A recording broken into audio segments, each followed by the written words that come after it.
Assalamualaikum warahmatullahi wabarakatuh. Wahai sedulur semuanya, saudara-saudara semua, sekarang kita akan mendengarkan tausiah dari Ustaz.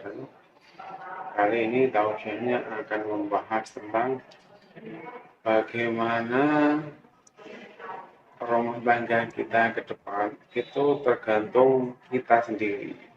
Kita terhadap orang tua dulu kayak gimana, atau kita terhadap agama kita atau iman kita kayak gimana. Nanti akan dijawab Ustaz dulu. Silakan disimak isi tausiahnya monggo. Bismillahirrahmanirrahim. Assalamualaikum warahmatullahi wabarakatuh. Waalaikumsalam warahmatullahi wabarakatuh. Alhamdulillah, mudah-mudahan di pagi hari ini kita senantiasa diberikan kesehatan dan juga hidayah oleh Allah Ta'ala. Amin.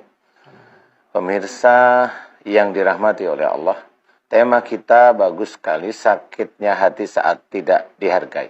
Ya. Sebenarnya persoalan ujian demi ujian yang menerpa semua manusia rata-rata itu diawali bisa dari perbuatan orang tersebut yang dahulu ataupun iman dari orang tersebut.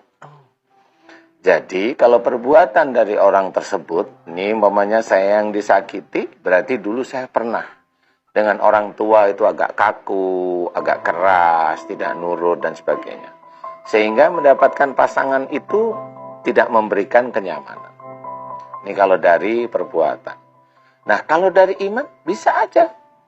Kalau dia mamanya berdoa sejak dulu, ya Allah besok kalau saya punya suami, saya mohon agar dijadikan istri yang solehah. Kata-kata kalimat solehah ini itu menunjukkan bahwa si wanita tersebut tuh siap menerima ujian apapun. Nah, pada saat dia selalu berdoa begitu, Allah memang memberikan pasangannya ini, ya, untuk menguji doanya sendiri. Kalau dia ingin menjadi solehah, itu menguji doanya sendiri. Nah, yang harus kita ketahui itu. Nah, bagi laki-laki yang memang kalau lihat temanya ini adalah wanita istilahnya ini ya. Arijalu qawwamuna 'alan nisa. Laki-laki itu pemimpin dari wanita. Nah, kalau udah pemimpin di sini ada suami, ada istri.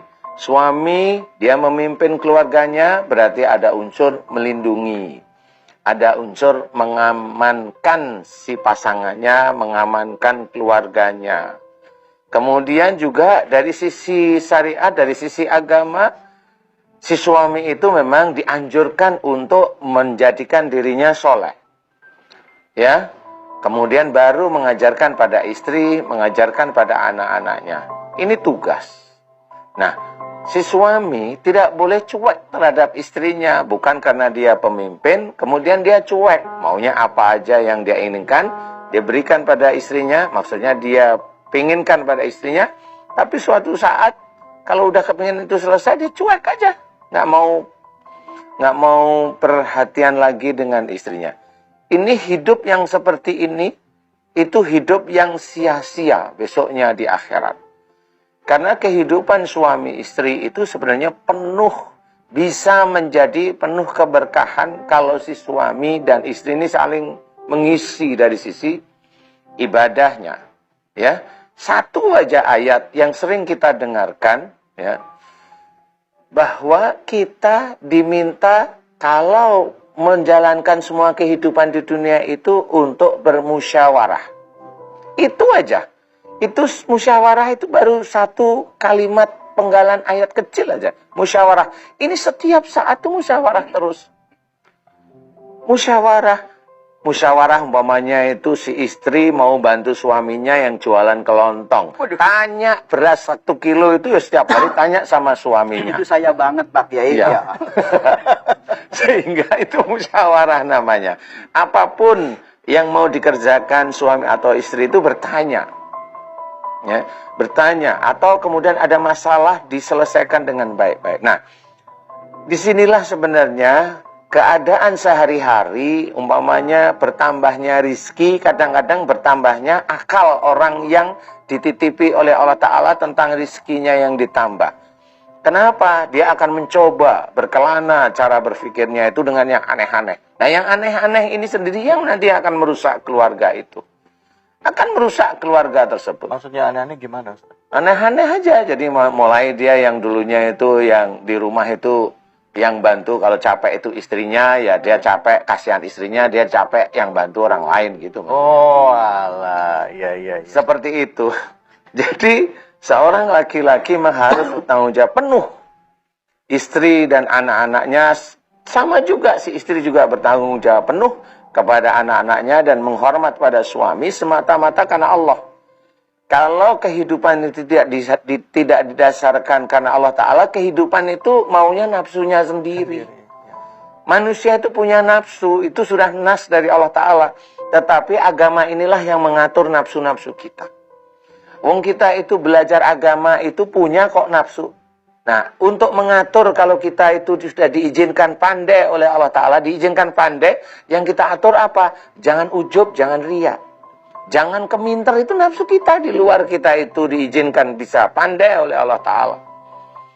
Ilmu kecil dari Allah Ta'ala yang tinggal kun, selesai jadi seorang itu mau pandai. Tapi pada saat dia itu ujub riya, nggak ada dari Allah. Nggak ada, itu dari manusia sendiri. Keluarga bisa berantakan, dunia, apalagi akhiratnya. Siapa yang akan bertanggung jawab? Bapak, ibu di rumah, berpikirlah. Karena apa? Karena yang namanya neraka itu betul-betul ada. Kalau Allah mengizinkan kita itu tahu bahwa musibah itu dari perbuatan tangan kita sendiri, fahamilah. Kalau kita banyak musibah, berarti kita banyak salah dan dosa. Kalau itu diteruskan, masuk neraka. Pasti. Kalau itu sudah pasti. Nggak ada kata tidak. Karena Allah sudah berfirman dan banyak sekali firman. Mudah-mudahan ini bisa menjadi manfaat bagi diri kita. Apakah kita sudah bertanggung jawab terhadap keluarga kita? Atau keluarga kita itu maunya bikin bagaimana? Nafsu dunia itu jangan sampai mengalahkan iman kita sendiri. Itu tugas kita. Mudah-mudahan manfaat. Wallahu a'lam.